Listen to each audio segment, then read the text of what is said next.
seconds, just over 3 minutes clear of Rundle and Moore, who are leading the Dakar Challenge at this stage. Taylor and Murphy on third spot, followed by Van Biljon and Hasselman.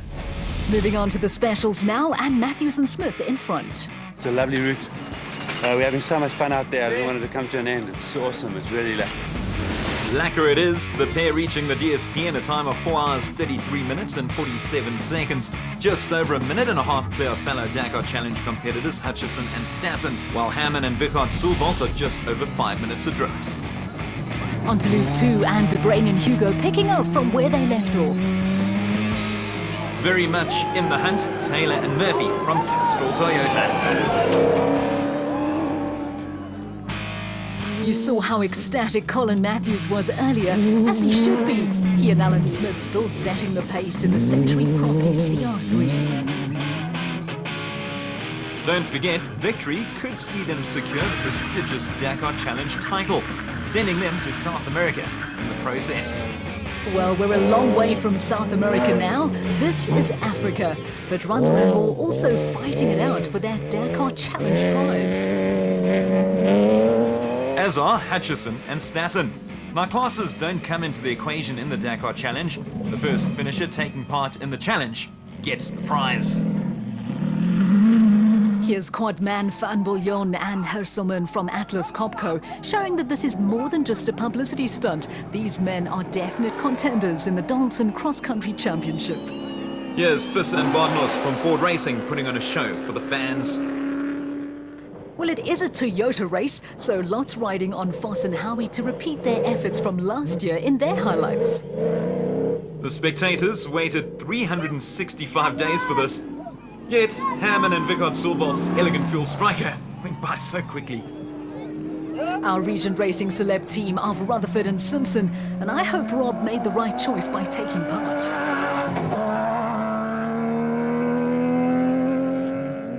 Good to see Deploy and Ter Steege doing very well in their RFS BMW X3. Also doing well, Woolridge and Huxtable from Ford Racing, having overcome the misfires they experienced during qualifying.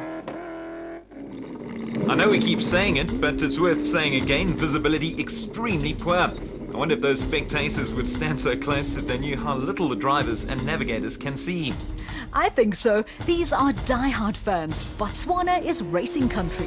Whitehouse and Carlson from Regent Racing doing well, considering their gear lever broke and have been forced to change gears manually.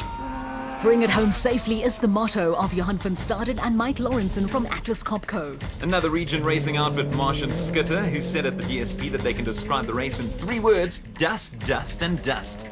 Jürgen Schroeder flying solo and carrying the brunt of the workload here. Mike Abramson having hurt his back after they hit a tree. Ouch. Loder Brain and Rian Grayling of Rubicon Racing described this as being very hard work. The first time we're seeing Henny de Klerk and Johan Smallberger in their LA Sports BMW.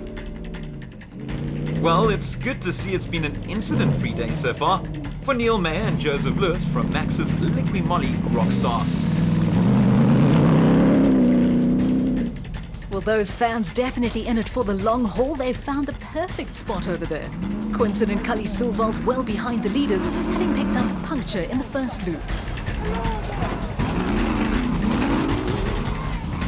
Nardis and Louis Alberts also had their fair share of flats, with Nardis worried they'll run out of wheels. Let's hope not. Ahead of them, the 2 Keiths, De Toy and Solomon.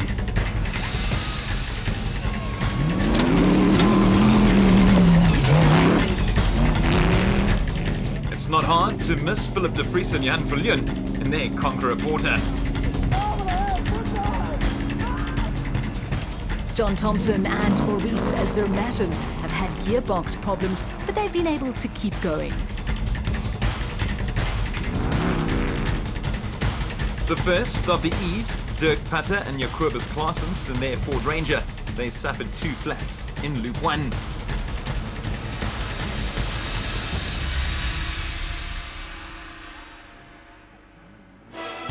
Jason Venter and Vincent van Alleman from Tryson Racing describe the route as long, tough, but great. Toyota 1000 Desert Race rookies, the Zeelies, Daniel and Lowe from Maxus Liqui Moly Rockstar, experiencing no real hassles in their Porter.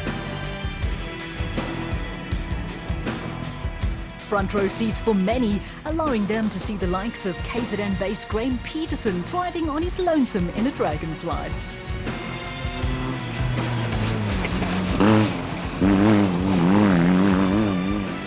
The brother and sister team of Jacques and Lizelle van Tonder in the Uni-Freight Ranger find the going tough and said that navigating was very difficult on the route.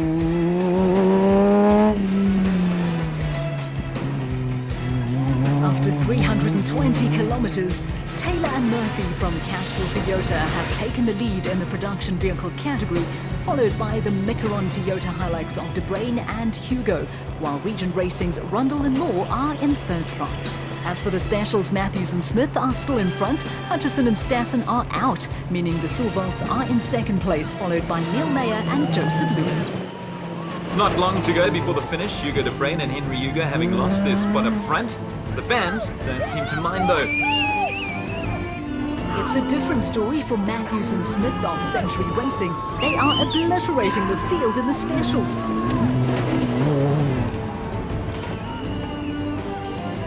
Rundle and Moore from Regent Racing amongst the leaders with Dakar in their sights. Herman and Wichert Sulvold from Elegant Fuel currently second behind Matthews and Smith. And just behind them and coming third in the special vehicle category, Neil Mayer and Joseph Lewis from Maxus Liqui Moly Rockstar, taking things rather cautiously over the terrain. And first to reach the finish, none other than Anthony Taylor and Dennis Murphy of Castrol Toyota. A superb effort, but it's not over yet. And no surprises in the special vehicle category, Colin Matthews and Alan Smith from Century Property Racing capping off a fine day of racing by holding onto first place. Let's catch up with our leaders.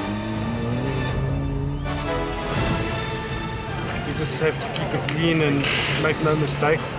You know, have another clean run. Dennis was on the notes 100% today, so we just need to do the same tomorrow.